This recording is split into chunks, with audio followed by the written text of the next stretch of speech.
విద్యార్థి వీసా పరిమితి ఇక 4 సంవత్సరాలే అట. విదేశీయుల నెత్తిన అమెరికా మరో బాంబేసిందట. అపరిమిత కాల నిబంధన ఎత్తివేతకు ప్రతిపాదన.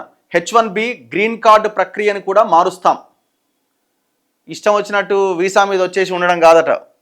ఆ విద్యార్థి స్టూడెంట్ వీసా కూడా జస్ట్ ఒక 4 ఇయర్స్ మాత్రమే ఉంటుందట. వీసాలపైన వరుసగా ఆంక్షలు నియంత్రణలు విధిస్తున్న అమెరికా సర్కార్ ఇప్పుడు విద్యార్థుల విషయంలో కీలక నిర్ణయం తీసుకోవాలని ప్రతిపాదిస్తోందట. విదేశాల నుంచి అమెరికాకు వచ్చి చదువుకుంటున్న వారు, మీడియా సిబ్బంది ఎంతకాలం అగ్రరాజ్యంలో ఉండవచ్చో పరిమితి నిర్ణయించే ప్రతిపాదన డొనాల్డ్ ట్రంప్ సర్కార్ పరిశీలిస్తోంది.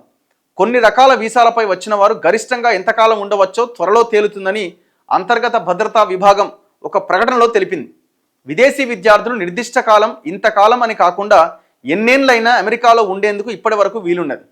స్టూడెంట్స్ ఎన్ని సంవత్సరాలైనా ఉండడానికి వీలున్నదట. రకరకాల దీంతో డ్యూరేషన్ ఆఫ్ స్టేటస్ నిర్దిష్టంగా ఉండేది కాదు. ఇతర వీసాదారుల మాదిరిగా కాకుండా ఎలాంటి తదుపరి పరిశీలన లేకుండా ఎన్నాళ్ళైనా వీరు అమెరికాలో ఉండేవారు. ఈ ఉదారతను సానుకూలంగా మలుచుకొని ఉన్నత విద్య కోర్సుల్లో చేరుతూ విదేశీయులు నిరవధికంగా విద్యార్థులుగా కొనసాగడం వల్ల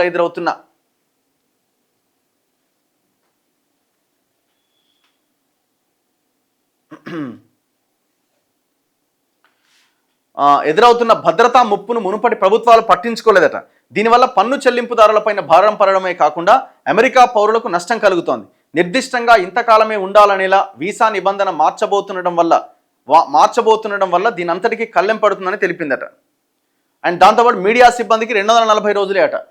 విదేశీ మీడియా సిబ్బందికి 5 ఏళ్ల చెల్లుబాటు గడువుతో ఇచ్చే వీసాను ఎన్నిసార్లైనా పొడిగించుకునేందుకు వీలుండేది. దీన్ని మొదటిసారి 240 రోజులకు కుదించబోతున్నారు. అవసరమైతే మరో 240 రోజులకు మాత్రం పొడిగిస్తారు. వచ్చిన పని పూర్తయ్యే వరకు ఉంటామంటే కుదరదు. ఎక్స్చేంజ్ విజిటర్స్గా వచ్చే విద్యార్థులతో పాటు ప్రొఫెసర్లు, స్కాలర్స్, స్పెషలిస్టులు, ట్రైనీలు, ఇంటర్నల్లు, ఫిజిషియన్లకు ఇకపైన పరిమితి అమలయ్యే అవకాశం ఉన్నది. విదేశీ విద్యార్థులు గడువు తీరిన తర్వాత వీసా పొడిగింపునకు మళ్ళీ దరఖాస్తు చేసుకోవాలా లేదా అనే దానిపైన స్పష్టత ఇవ్వలేదట. ప్రతిపాదనలపైన ప్రజాభిప్రాయం అనంతరం తుది నిర్ణయం తీసుకుంటారట. సో దాదాపుగా ఒక 3 లక్షల మందికి పైగా భారతీయులు అమెరికా వర్సిటీల్లో చదువుకుంటున్నారు. వాళ్ళందరి మీద ఇది తీవ్రమైన ఎఫెక్ట్ పడే అవకాశం ఉన్నది.